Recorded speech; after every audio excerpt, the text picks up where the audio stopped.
acquisition of signal in about 3 minutes and 30 seconds, and it looks like we are getting our very first view of Dragon there on your screen.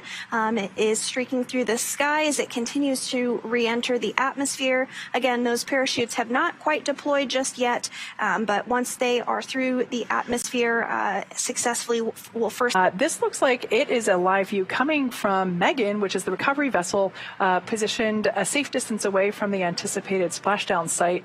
I believe this is the tracking cam, not thermal, more, I'm not sure the right way to describe it, but it's a live view camera, but adjusted for the darkness of the night sky. So that's why the pixels on the camera might look a little wonky there. And even from this view, it's just spectacular. So amazing to see. We are expecting the acquisition of signal to be about 2 minutes from now, and splashdown, again, we're less than 10 minutes away from that, 7 minutes or so away from splashdown of Crew 7 to wrap up their 6-month science and research mission to the International Space Station.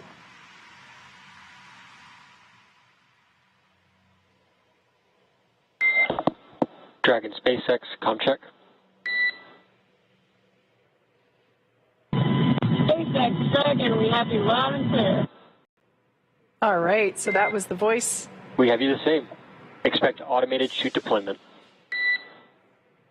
As the voice of Commander Jasmine Mugbelly. Great to hear her voice on the other side of the comms blackout.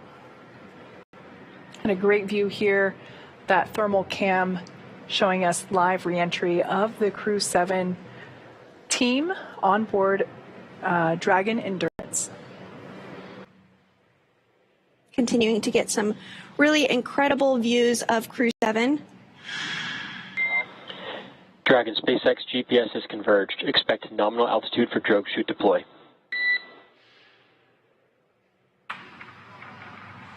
All right, good news there. That's an indicator that we can expect drogue parachutes to release about the 350 mile per hour speed, or about 18,000 feet above the ocean.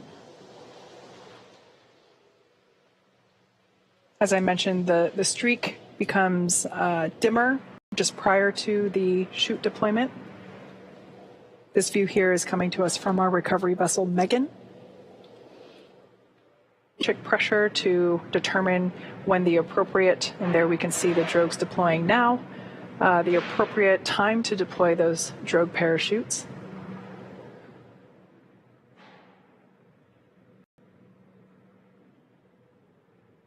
And so these drogue parachutes do help to stabilize and decelerate the vehicle ahead of the mains being deployed a short time after. Expecting mains at about 30. Descent rate nominal. All right, that's great news there, indicating that the rate of deceleration with the drogue chutes is as expected. The main parachutes will deploy next. That will occur around the 6,500 foot mark above the ocean surface. And at that point in time, the capsule will be traveling around 120 miles per hour, and we can see those main parachutes deploying now.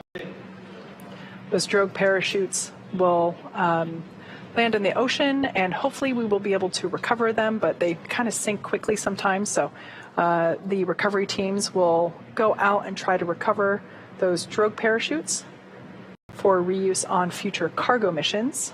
We can see here. Main chute descent rate nominal.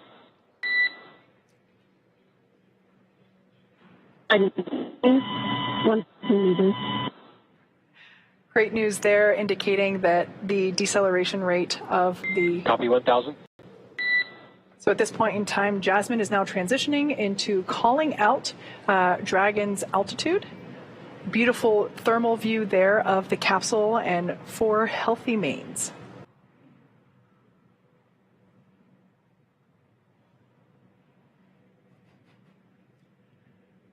What a beautiful sight. As you can see on your screen, we have Dragon Splashdown. SpaceX copy, see the same. Visual and audio confirmation for splashdown of Dragon Endurance. has now returned home, and NASA astronaut Jasmine Mogbelli, along with ESA astronaut Andy Mogensen, JAXA astronaut Satoshi Furukawa, and Roscosmos cosmonaut Konstantin Borisov are back on Earth after an approximately 18.5-hour return journey from space. The SpaceX recovery ship and team has been waiting for Dragon Splashdown, and they are now making their way to that splashdown site. Way in preparation for Splashdown. So, Dragon SpaceX, on behalf of all of SpaceX, welcome home. We're with you in 4.800. SpaceX is in our thanks for the ride up, and more importantly, the space ride down. And thank you to NASA.